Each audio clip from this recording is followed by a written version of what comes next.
Hello, welcome. This is the second video that we are doing, and this is called Connecting the Dots. So this is the second part. If you haven't done the first video, I would recommend doing the first video because there's lots of information and details there for you to sort of work out your passions and to work out your hobbies, what you're good at, and to start to think you and get you on the lines of thinking about where you want to go. Now this session is more focused specific things based around you and the different options that are available to you. Now, as I said in the previous video, the purpose of these sessions is for you guys to work through the different scenarios and ideally get yourself a pen and paper, put yourself in a quiet room if possible, and work through the different exercises. I recommend you pause the videos. So it would be a bit weird and a bit odd if I sat there and said, do an exercise, and I sit here for 5 minutes whilst you're working through it. So I recommend that certain parts you pause the video and you can work through the different exercises and questions that I'm going to ask you. Give it your best shot. Okay, it will last roughly for about 30 to 45 minutes. The main thing is I hope you enjoy it, and also I hope you learn from it as well. So I'm going to share my screen with you now, and then we will work through the slides. Okay, so welcome, Connecting to the Dots. So my name is Shane Franklin. I'm the founder and leader of SeeGarn, and we do lots of different training for young people between the ages of 8 to 9 years old, right up to 25 years old. We're very, very passionate about young people. We believe young people have, the potential to go and change the world, and we hope that these sessions enable you to start thinking about your different options and routes for the future. So we do lots of different training programs nurturing tomorrow's leaders. They're mainly focused around equipping young people with the skills needed for the modern world of work. So it is strange times we're living in at the moment, so I'm currently here at home recording this video for you, but the pictures you can see on screen are of me actually delivering a session out and about. So we go to schools, colleges, universities, youth clubs, delivering lots of sessions for young people. So today we are going to be talking about sort of employer expectations, first impressions. We're going to cover off risk, do's and don'ts about job interviews, networking, and also taking opportunities and persistence. So those are going to be sort of the main focus for today. So before we do, I don't believe in telling you in doing something unless I do it myself. So nearly 7 years ago, I wrote down on a bit of paper that I still have today. And one thing that I'm very passionate about is journaling. So getting things down. Lots of times we have these ideas in our head about what we want to do and what we want to create. But I really think it's very beneficial for people to write them down, get all your thoughts down, get it all down on paper. So on Wednesday, the 21st of August, 2013, fitness route, I wrote down going self-employed into 3 areas. So one was a workshop facilitator. So I said I can immediately deliver on that, have extensive experience on doing on it, and I know who to immediately approach. Then I got leadership coach, so individuals, groups, coaching tools, method, NLP, which is a coaching method. I put down will need training, but will get there. I also put down wellness guru. So I'm really into yoga and martial arts. So that's also an area that I wanted to explore. So hopefully by the end of this, okay, what I want you guys to start to think about is the areas where you want to go into. So what I want you to do really quickly is grab a pen and paper. And I want you to write down, okay, 3 things that you would like to achieve in the future. Okay, they can be small, they can be medium-based goals or long-term goals, but 3 things you would like to achieve in the future. I'll do it some with you now. So one of the things for the immediate, we're not too far away from Christmas. So one thing that I'd like to achieve over the next few weeks is to, have some real good quality downtime with my family. So my family are very important to me. So one thing in the short term I'd like to achieve is to have some downtime with my family. In the medium term, so I like to work in quarters. So by let's say end of March of next year, it has been a difficult year work-wise. So by the end of March, I'd like to, continue doing what I'm doing and to do that even more and get some more bookings and more work in that particular area. And in the long term, so by the end of next year and by the end of summer, I would like to go on holiday. I love to travel, so I haven't had the opportunity to do that this year, but I would love to go on holiday and travel. Okay, so write down 3 things: short, medium, and long term. What you'd like to do in the next sort of few weeks or month or so. Okay, fantastic. So I hope you've done that. You've written down your short, medium, and long-term goals in terms of what you'd like to achieve. So as always, we're going to start off with a little quiz, a little true or false for you. So the first one, you may know this, Matt Smith, may know this person, Matt Smith, Doctor Who. He said he was offered an opportunity to act in school when he was 14 years old, and he took it straight away. What do you think? True or false? It is indeed actually false. So Matt was keen to in football. He wanted to be a footballer. Really worked hard at becoming a footballer. But, his teacher in school offered him acting opportunities, and he said, "Nah, I don't want to go into acting." But later on, he started to do a little bit of acting, and then he found himself landing the role as Doctor Who. So what I would say to you is always keep your mind open for new opportunities, because we don't know, what those opportunities are going to lead us on to. If you enjoy it, and that's the main thing. If you enjoy doing something and you get an opportunity, take it. Because just imagine if Matt hadn't have taken that opportunity, he might not have starred in Doctor Who and gone on to do lots of different series and different things following that. Okay. Karen Brady, true or false? Her first job was at a hairdresser's when she was 16 years old. Multi-millionaire now, but her first job was in a hairdresser's when she was 16. What do you think? True or false? It is indeed actually true. So her first job, as I said, in a hairdresser's. My first job was working in an electrical shop, selling kettles and toasters for £3 an hour. And in the previous session, I spoke about Steve Jobs.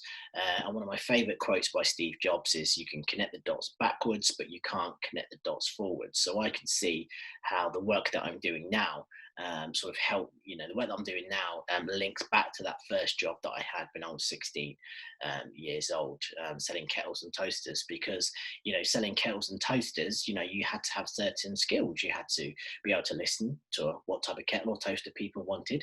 You needed to work with different people, so the sales, the admin team, the people in the warehouse.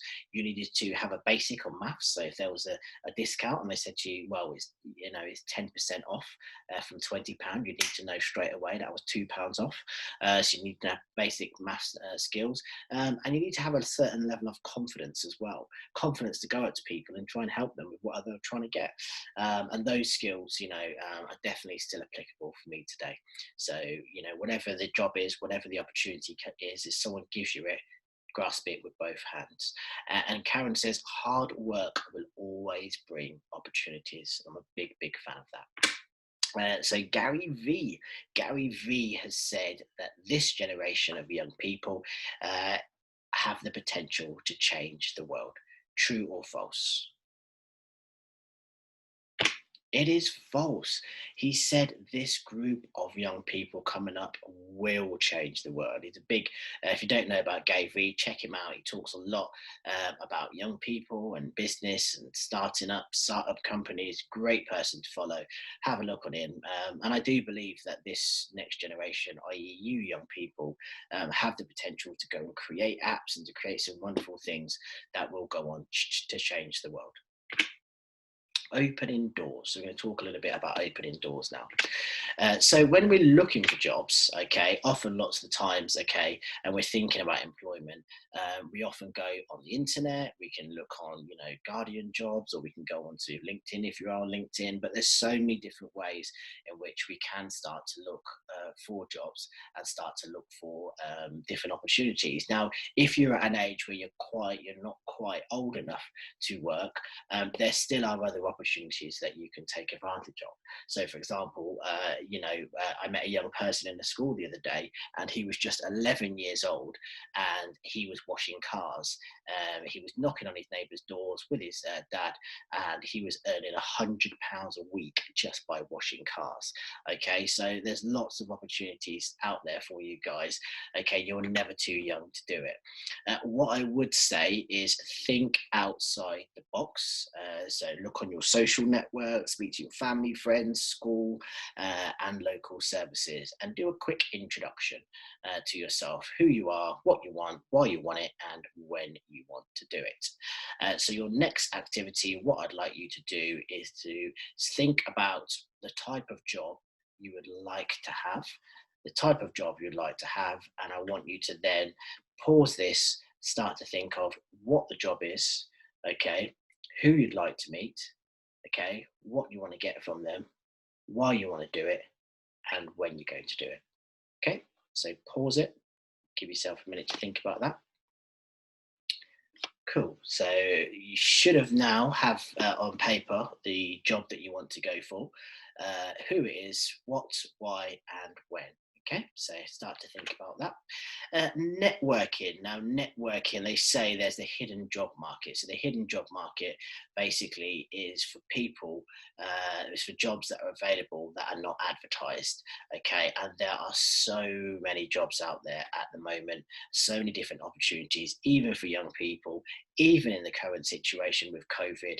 Okay, and whenever I say to young people, talk about networking, they get a little bit nervous, but I guarantee you, in some form or the other, you guys are networking. You're doing it all the time. Okay, and think of it as a mutually beneficial relationship. And what I mean by that is lots of companies out there are offering, so many different internships, so many different apprenticeships, lots of different work experiences for you. Not only do you have an opportunity to work for them, but also as well, they get an opportunity to learn from you. And, there's lots of small startup companies that are really growing in London at the moment. And, young people, you are the target market. So who is better to understand young people than a young person themselves? So I'd really recommend networking, getting out there, following companies on social media, interacting with the brands, getting to understand them, and talking to your family, your friends, everyone around you, to see if there's an opportunity for you to do some work in that particular area. The main thing that I would say to you, really important advice, is just be you. Okay, just be you. Everyone else is taken, so why be anything else but you? Really important to just be you. First impressions. So all I want you to do is pause the video really quickly and tell me, what do I mean when I say first impressions? Have a little think about it. Have a little think about it. What is a first impression? Wonderful. Okay, so I hope you have done that and put down what your interpretation of your first or what first impressions actually are. So what do I mean? Am I sharing my screen? Am I sharing my screen? Boom. Yes, I am. So first impressions, quite simply, first impressions are the first thing that people see. So whether we want to believe it or not, we all do past judgments. I'd like to think of myself as a non-judgmental person, but particularly in a work setting, when we meet people, we do give impressions of to people, and we do have judgments. So if I was to say to you now, what is our first impression? What I want you to do on the bit of paper, I want you to write down, what is this guy's name? Where does he live? What are his hobbies? And name? What does he do? Where does he live? And we're going to add another one in there. What are his hobbies? Yeah, so name, what does he do for a living? Where does he live? And what are his hobbies? I'll give you pause the video, get that down. Okay, so I'm going to go with it and take a guess what you thought. So, first impressions, if I saw this guy, I would think his name would be something like Gary or Bob. Um, he's a builder, and I reckon he lives somewhere in Essex. And I reckon his hobbies are riding motorcycles. Yeah, so Bob or Gary, he's a builder or maybe a tattoo artist. He lives in Essex, and I reckon he rides motorcycles. Those are my first impressions. Okay, how do they compare to your first impressions? What about now? Has your impressions changed? So obviously it's the same, but if I look at him now, I might think, what's his name? He looks like a Stephen. He lives in Richmond. Obviously, he's a doctor or a medic of some particular kind, and his hobbies are reading. I reckon he looks like a good reader or walking his dogs. I reckon this gentleman looks like he does. So our first impressions, whether we want to think about it or accept it or not, they really, really do count. So I want you to have a think about. Pause the video now and think, what first impression do you want to give employers? What first impression do you want to give employers?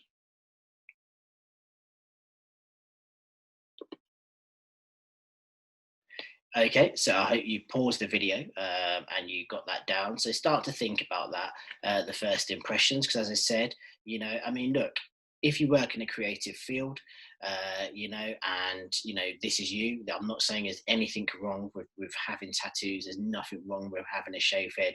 I'm very passionate about just being you. I'm currently in COVID times right now, rocking a really heavy beard and a bit of a fro going on at the moment, and this is just me at the moment. So I'm not telling you to change or to be anything different to who you are. It's very, very important that you remain who you are.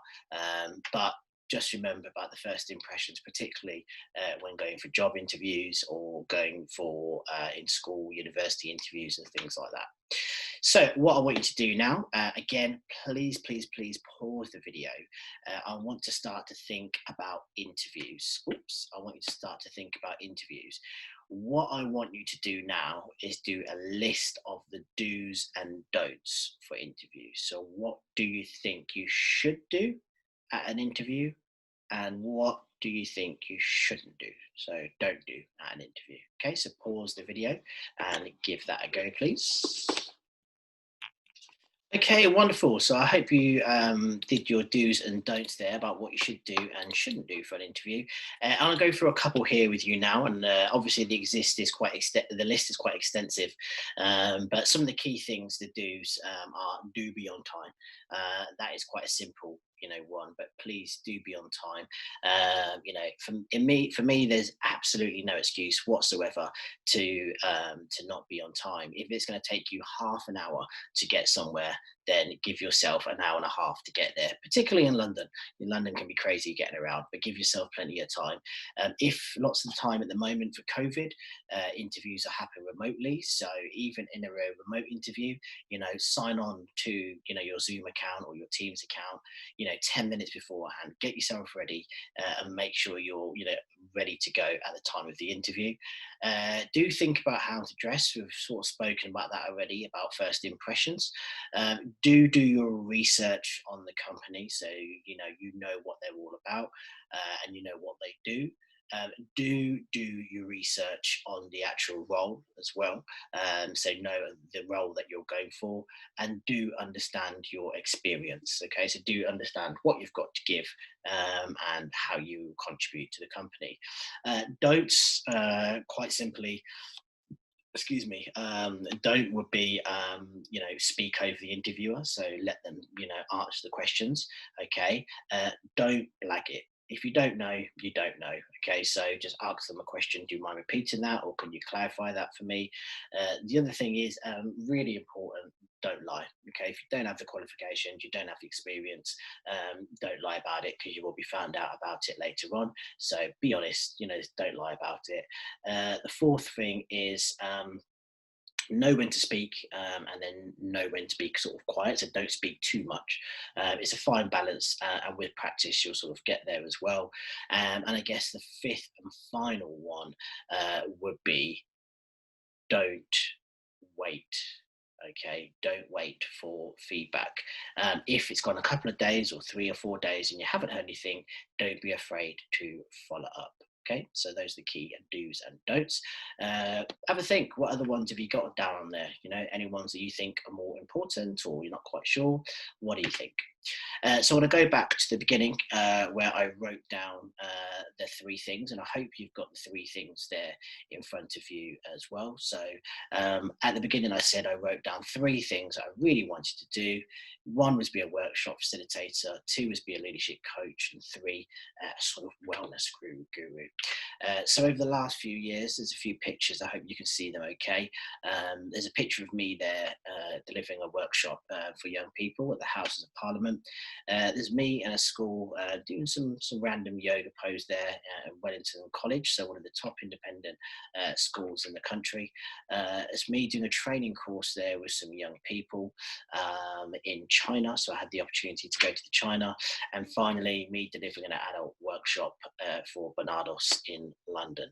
I'm a big fan of visualization. Okay, so when I was writing these things down, I visualized myself doing these things. So whatever three things you wrote down, I want you to start to think about visualizing and where you can be. And finally, it's a little picture of myself and my family on a boat in New York. So what I would say to you is, away from all the interviews and all the goals and the visualizations, always think to yourself what it is that you're working towards. I do believe that all of us are working towards something. Lots of the times we think, okay, well, I want to get my GCSEs. Okay, you get your GCSEs. What will that do? That will enable me to get my A levels. Okay, you get good A levels. What will that enable? Get into university. Okay, you get university. But what is the end goal? The end goal ultimately, I guess, is to get a job. Yes, but you get the job. But then what's the job going to give you? The job ideally would give you, something that you enjoy and give you the freedom and flexibility and quite frankly money to look after yourself and your family. So whatever that is for you, really start to think about getting that down on paper and thinking about what it is that you want to achieve. So just to come to an end of our second video in the series, if you agree or you want to comment or get in touch, those are my company profiles there.